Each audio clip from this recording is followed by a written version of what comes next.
Looking for clarity and confidence when it comes to decision making for your business? You've come to the right place. You're now listening to the Atomic Business Coaching Podcast.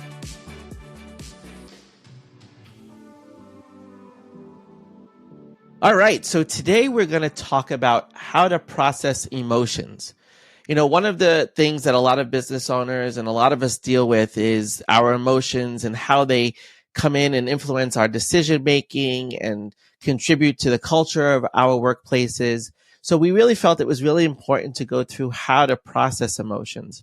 And today what we're going to cover is what is emotion, what our emotions tell us, how to not get trapped in that cycle of recycling your emotions. And then we're going to talk about how to locate and release your emotions and make sure that you use language that really communicates your emotion. And last, we'll teach you how to practice releasing your emotions. All right, so in the next section, we'll talk about what is emotion. Okay, so in this section, we're going to talk about what is emotion. So Adam, what do you think emotion is? Well, I have a list in front of me so I could tell them, but emotion in general, it's just how you feel about something. Exactly. It's how you feel about something, but it's also, there's an emotional literacy that we have to develop, okay? It's really, emotion is just energy in motion. And when you understand that emotion is nothing more than just a sensation that you feel, you can start to work through the emotions and understand them better. Because when we get caught up in understanding the emotions, we get sometimes really stuck on what we're feeling and not necessarily what that emotion is telling us. So what are the 5 core emotions? The 5 core emotions are anger, fear, sadness, joy, and the 5th is our sexual emotions, but I'm going to talk about them more as the creative emotion.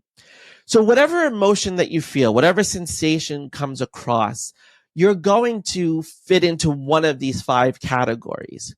And there's different levels of intensity that you feel with an emotion, right? So anger, for example, can be something that is felt as a simple frustration that you may have, or on a higher intensity, it's this absolute rage that you engage with. So understanding the intensity of our emotions is also important. But for what we're going to focus on today, we're really just going to talk about what our emotions tell us and how they communicate with us. So Adam, what is your favorite emotion? I want to understand that first. I don't know. I like fear. What do you like about fear? It's a driver. So fear usually causes someone to take an action. So they're scared of something and they're usually going to do something. A lot of times it's a negative, where they're going to run away from something or they're going to, try to protect themselves from something. But I like fear, which is I can control that the most. So if I'm scared of something, I know I can do something about that to make myself not scared about it. And what's your least favorite emotion? Sadness by far. Who wants to be sad? Right, exactly.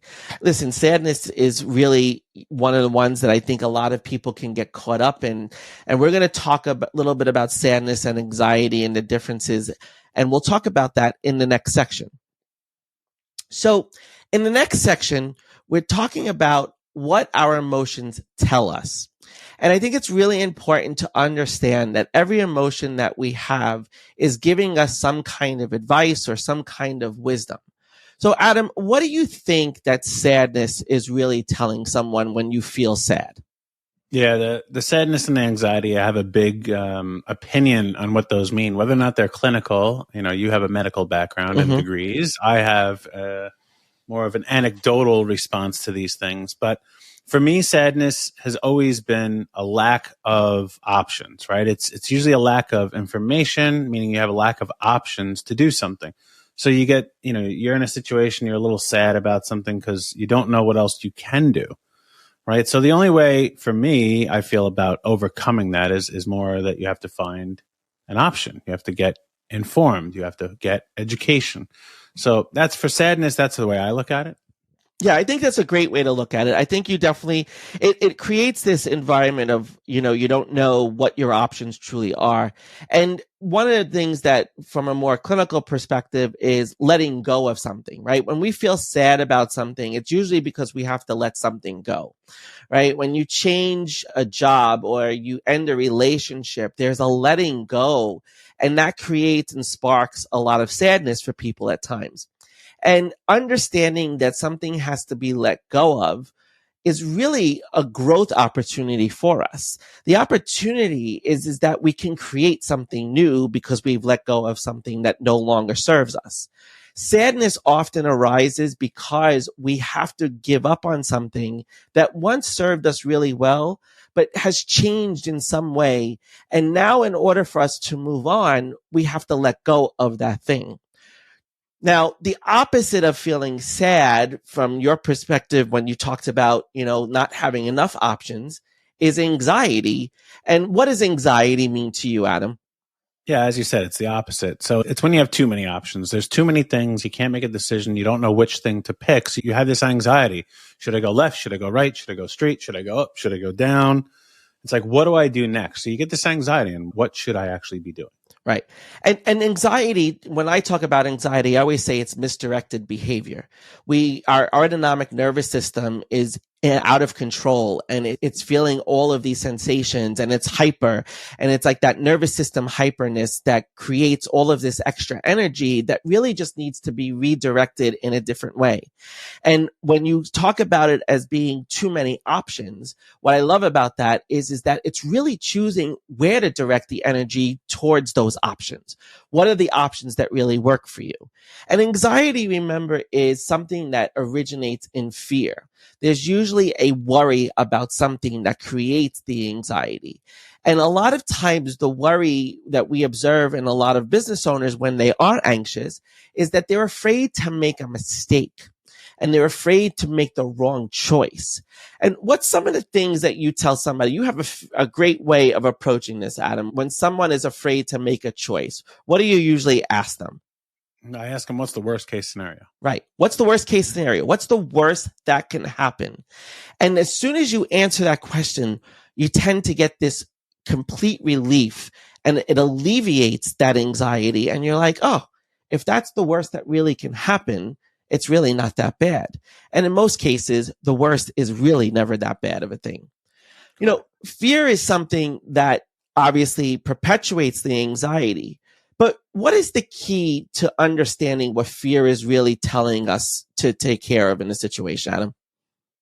I mean, for me, fear is an acronym. It's false evidence appearing real. I love that. That's the way I think about fear. It's just you've been given this impression of this is what something is. You have no evidence, and it looks real. It seems real. This thing is going to be real until you actually confront it. So it's usually the unknown. Yeah, it's the unknown. Exactly. And typically what that means is there's something to be learned about the unknown. And typically when we go through an experience and we learn that thing that we are afraid of and we go through it, we actually realize it wasn't that bad to start with. And we're able to conquer that fear because we have allowed ourselves to experience it. So when we allow ourselves to experience something new, especially something that we don't know, it alleviates that fear. And all fear is most of the time is this unknown. So just go and learn something about it. Take the steps, take some action to try the process or try the experience that you're looking for so that you can pass into that learning zone so you can become more familiar and get rid of that fear and alleviate that fear. One of my favorite ones is anger to talk about. I love talking about anger because anger presents and really is the underlying of a lot of different emotions. But what does anger mean to you, Adam? To me, it means an unwillingness to change. So that's the way I have always looked at it. When I get angry, it's just because I don't want to change, whether that be a change has been forced upon me or I have to go ahead and actually make a change. So that's the easiest way I've summed it up. Did you know that anger is actually manifested very much in men? It's really man's anxiety to understanding something new or being unfamiliar with something. When men have an anxiety, they often respond in anger. Have you ever heard that before? No. Yeah, when I'm anxious, one of the ways I manifest my anxiety is being angry. And I went and I did some research on this, and I found that a lot of men express their anger, and it's typically because they're anxious about something or worried about something. And when they can't control that situation, they get angry about it instead of dealing with the anxiety of it. So if you're a guy out there, be aware that sometimes your anger is just an underlying anxiety that needs to be addressed so that you can figure things out. But anger go ahead, Adam.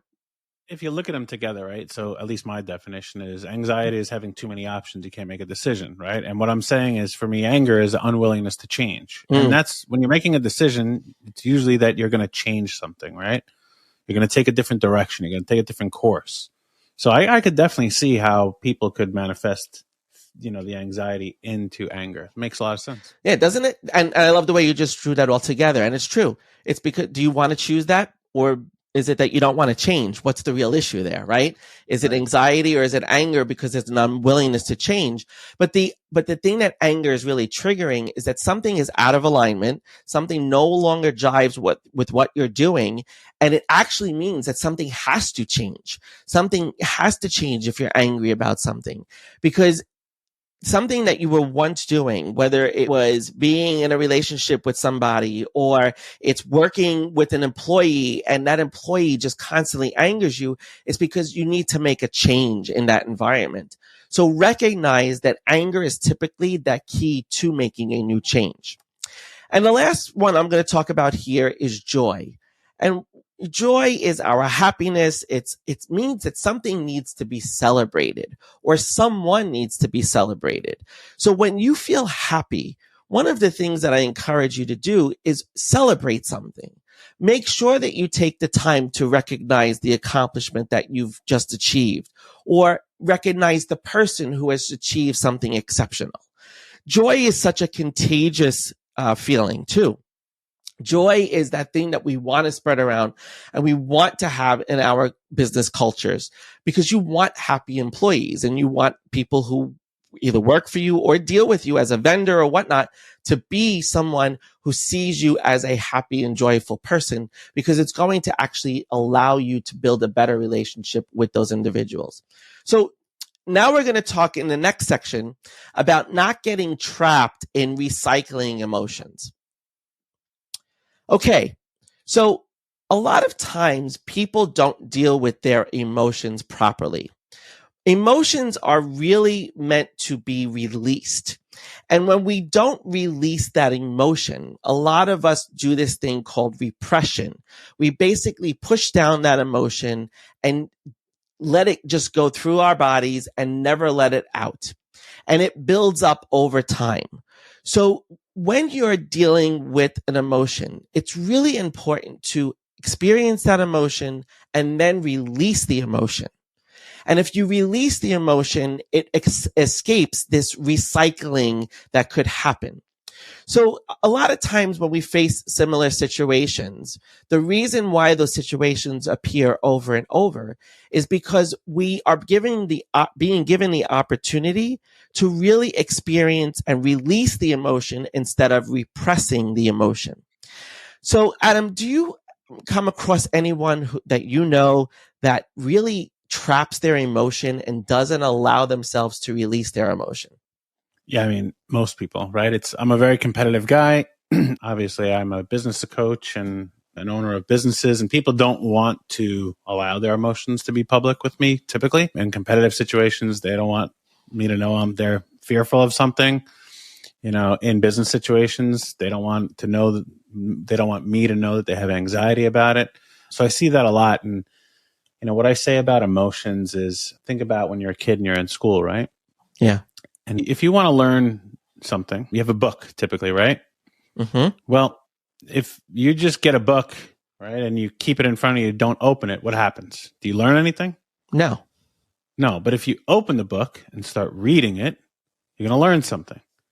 Okay, right. So when I look at emotions for me, for my children, for my clients, for our clients, what they are is they're an advisor. So your emotions are a deep rooted thing to tell you, like, here's what's going on and here's what you're able to now do about it.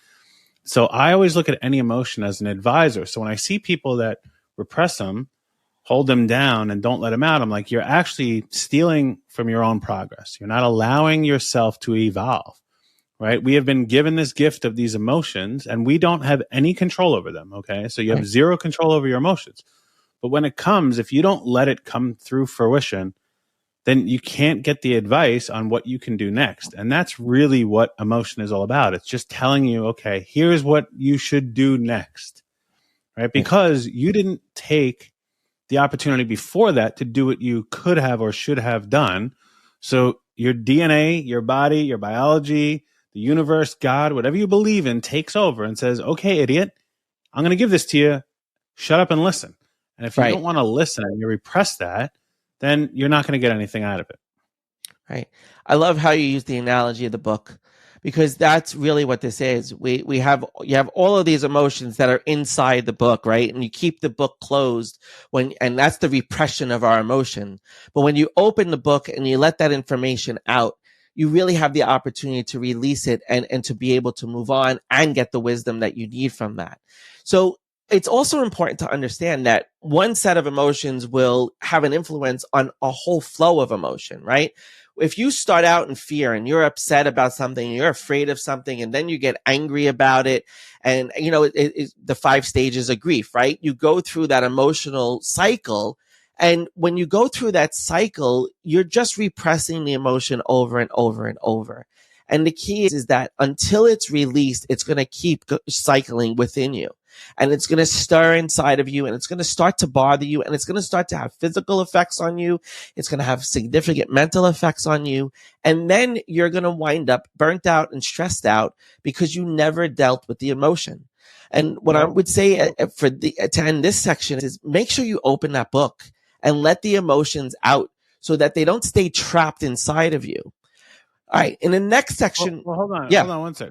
Go back to the book, right? Yeah. So make sure you open the book. And Tom's saying that it'll just become this cycle and it'll repeat itself over and over again. Go back to the book. If you're in school, right? Mm-hmm. And you don't learn the knowledge and you don't pass the tests, what happens? You get left back. Right. You have to repeat the grade again.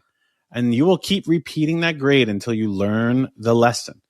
And that's what your emotions are. Like I'm saying, they're your advisors, right? Mm-hmm. You should seek them out very closely, listen to them, and understand what they are telling you. Because if you don't take that knowledge, you're going to get left back.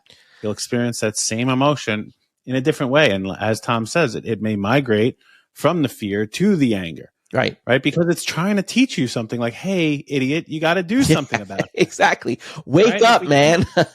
That's really what it is. It's like, wake up. Like, you got to do something. So, yeah, if you push them down, nothing's going to happen. So Exactly. What was the next section again, Tom? Say it again. What was the next section? So the next section, so we're talking all about repressing and releasing emotions, but how do you release your emotions? So in the next section, we're going to start with teaching you how to locate your emotions. So when you feel an emotion, it's usually located somewhere in your body, right? Adam, when you are afraid, where do you usually feel like a nervousness or a sense of that energy when you're afraid? I guess my shoulders, like a tension. Okay, right. So fear can be tension, and that you could feel in your shoulders and your neck. Anger is also felt in the shoulders and the neck and the head. And that's where, say it again. Well, I said, I get it. Anger for me, right in my chest. I can feel my heart racing. See, I love that. I love how you're exemplifying a lot of the difference, right? So a lot of people feel sadness in their chest, and they get, when you get overwhelmed and you almost can't talk because you're so sad and you get choked up and you feel it in your chest. I love that you feel anger in your chest. A lot of people feel anger in their jaw and they get all tense and they're like, and I'm ready to rock and roll and I just got to beat that person. And you get all tense and you're angry. Fear for me is usually in my gut. I usually feel these little like butterflies or these little like, I don't know, little bits flying around in my stomach. And I usually feel fear in my stomach. Where do you think people feel the most joy? Well, I could only say what I feel. Yeah. So joy and sadness, I feel the same place. It's like right behind my eyes. Like I could feel my eyes welling up. Yep. For both sad and joy. Yeah. Sadness and joy are very similar emotions, and you can feel them in those similar places, but where we feel the most joy should be in our heart, right? And in that chest area is where we feel a lot of joy and centeredness. The sadness tends to be that upper part of our chest and our throat. Where do you think you experience joy as well? And most people don't know what this region of the body is. I don't know. In your spine. Joy is something that could radiate throughout your entire body. That feeling of joy and exhilaration, when you just are so excited about something, sometimes you lose control and you just can't control how your nervous system feels and you're feeling so good. It's actually because it's radiating up and down your spine and it's coming out of you from all areas. Now, of course, everybody is different. Like Adam demonstrated, he experiences sadness and fear and anger in different places than some of the places that I experience that fear and anger and sadness. But what's important is for you to recognize when you have an emotion, where do you feel it in your body?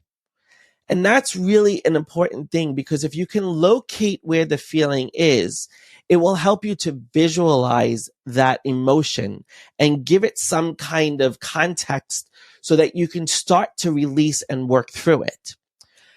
In the next section, we're going to talk very quickly about non-argumentative language when it comes to feelings. Have you ever heard the term non-argumentative language? Non-argumentative language is simply, it's inarguable, meaning that the way that we feel is not something that anyone can really argue with us. Someone can have an opinion and say, well, you should not feel that way, but that is actually an invalidation of your emotions.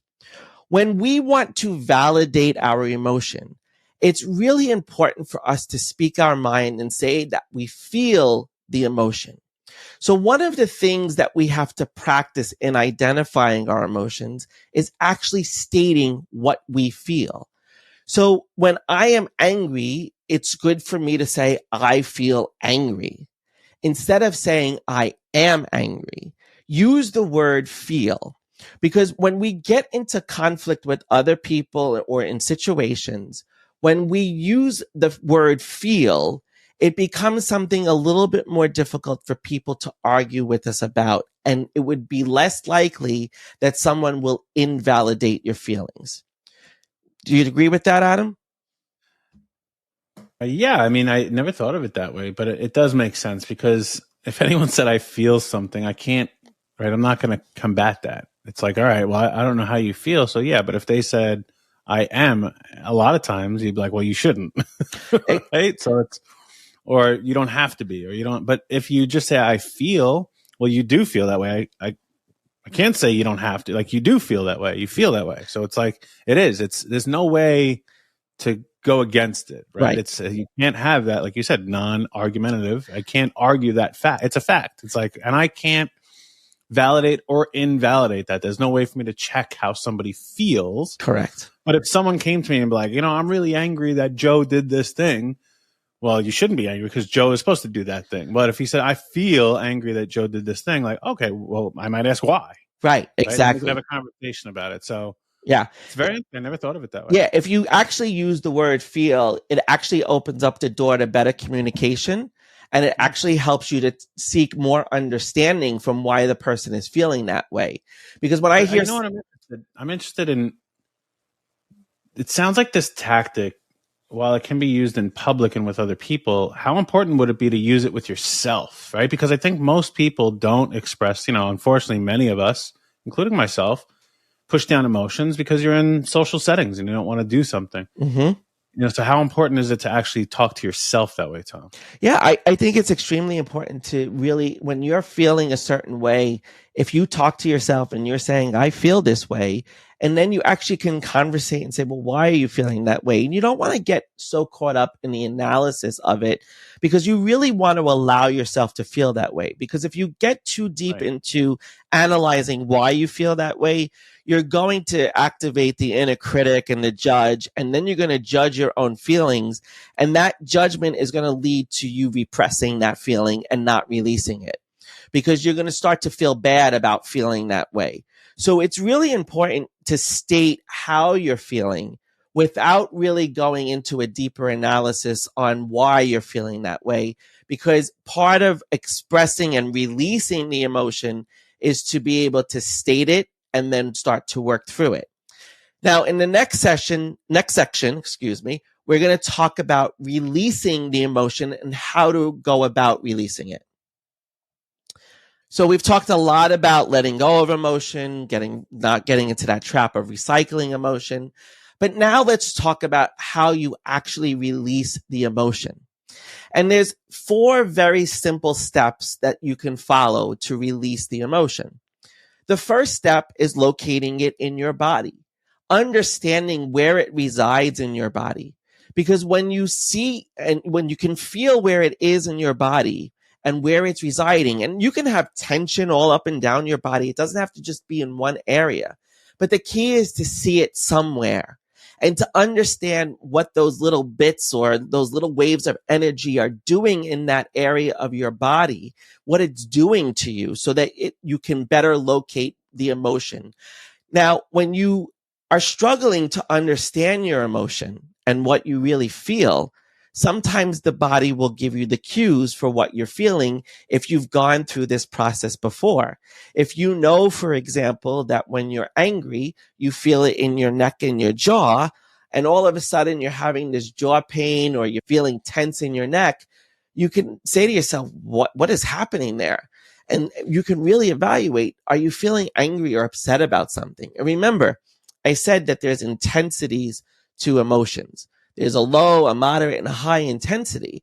So if you're feeling a little tense in your neck and you're not really sure, well, then maybe you're upset about something that you weren't crystal clear on being upset about. So it can work both ways. You can either feel the emotion first, or you can locate it in your body first to understand why you're feeling a certain way. So the first thing we want to do is locate where the feeling is. The second thing is we want to take a few deep breaths. When we identify the place of where that emotion is happening, when it's fear, I always tell my son when he's feeling anxious about something, take some deep breaths. If you take some deep breaths, those 2 or 3 really deep breaths will help you to start to calm anything that's going on, any part of the emotion, and help you to start to focus on it. Now, the third step is allowing the emotion to be there, accepting it, and appreciating that you're having that emotion. Like Adam said before, emotion gives us wisdom. It gives us advice. It offers us something. And if we don't take the time to appreciate or accept or allow that emotion to be present, we're going to miss the information. We're going to miss the knowledge. We're going to miss that advice. And the fourth thing you need to do, and this is the best thing to do, is match your experience of the emotion with some form of expression. So what do I mean by that? Well, Adam, what do you do when you're angry to let it out? A lot of 4-letter words or high volume of my voice. Yeah, exactly. You either get really loud or you use expletives or you just grunt, right? Sometimes I just let out a guttural roar. The key is that when we are feeling the emotion, we have to match that with some kind of expression, whether it's a verbal or a physical. It could be punching a pillow when you're angry. When you feel sad, you may cry, and that's matching the emotion with an expression. That's how you release the emotion, is you give it an expression. And if you don't express the emotion, if you don't allow yourself to cry, if you don't allow yourself to yell or to curse, then you're not letting it out, and you're not matching it. And when you don't match it with that expression, you wind up repressing it. When you don't release it with that expression, it goes into that cycle that winds up hurting you internally. So when you have a specific emotion, Don't be afraid to just let it out. And that's how you release it. So in the next section, we're going to talk about how to practice feeling these emotions. The last part of this is we've talked about what emotions are. We've talked about where they locate in your body. And now we've talked about how you release them. But it's really important to practice this each and every day. So, Adam, what's a question that we could ask ourselves on a regular basis to start practicing what emotions we're having? Well, I guess if I go back to that non-argumentative language, if I just asked how I felt about it, right? Like, how am I feeling about it? Right, exactly. What am I feeling right now? What am I feeling in this moment? And sometimes we may feel totally neutral. But if you ask yourself throughout the course of the day what you're feeling, it will help you to better get in touch with your emotions. And remember, don't analyze it. Don't ask why. Just ask, what am I feeling? And get in touch with that emotion. Then the next question is, where is it located? Remember to locate that emotion. Lastly, allow it, accept it, and appreciate it. And if you do all of that and then you let it out and you express it, you will allow yourself to move forward and not get left back. All right. In the last section, we'll wrap up this course. I want to thank you for sitting through this course. And I hope at this point that you have come to a better way to identify your emotions. And I hope that you understand there really are just 5 core emotions that we have, and every other emotion fits into one of those 5 buckets. If you take anything away from this course, it's to take away that you have to release your emotions. But remember to go through that process of locating that emotion, breathing, allowing, accepting, and appreciating the emotion, and then giving it some form of expression so that you can move forward with whatever it is that you're working on. And remember, when we work through our emotions, it allows us to have a greater vision for the future. It allows us to get rid of anything that's overwhelming us. And it really gives us more clarity because there is a ton of wisdom inside each and every emotion. So thanks for being here, and we'll see you again soon.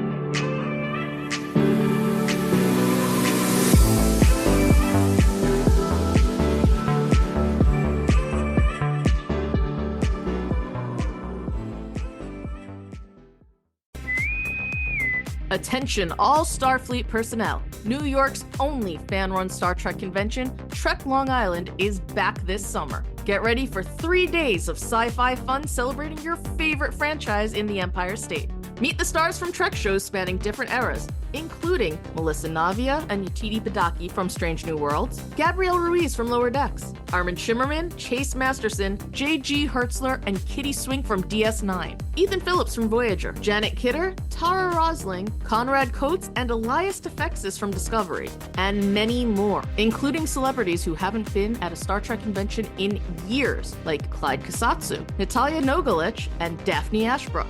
Come meet your fellow fans. Take in a panel with your favorite podcasters. Enjoy Dinner with the Stars, featuring live musical performances. Meet authors, artists, and musicians, and so many more during this epic 3-day event brought to you by the talented and inclusive community that makes Star Trek go at warp speed. Trek Long Island takes place from May 31st to June 2nd at the Hyatt Regency Hotel in Hauppauge, New York. Visit treklongisland.com for tickets, exclusive packages, and more information.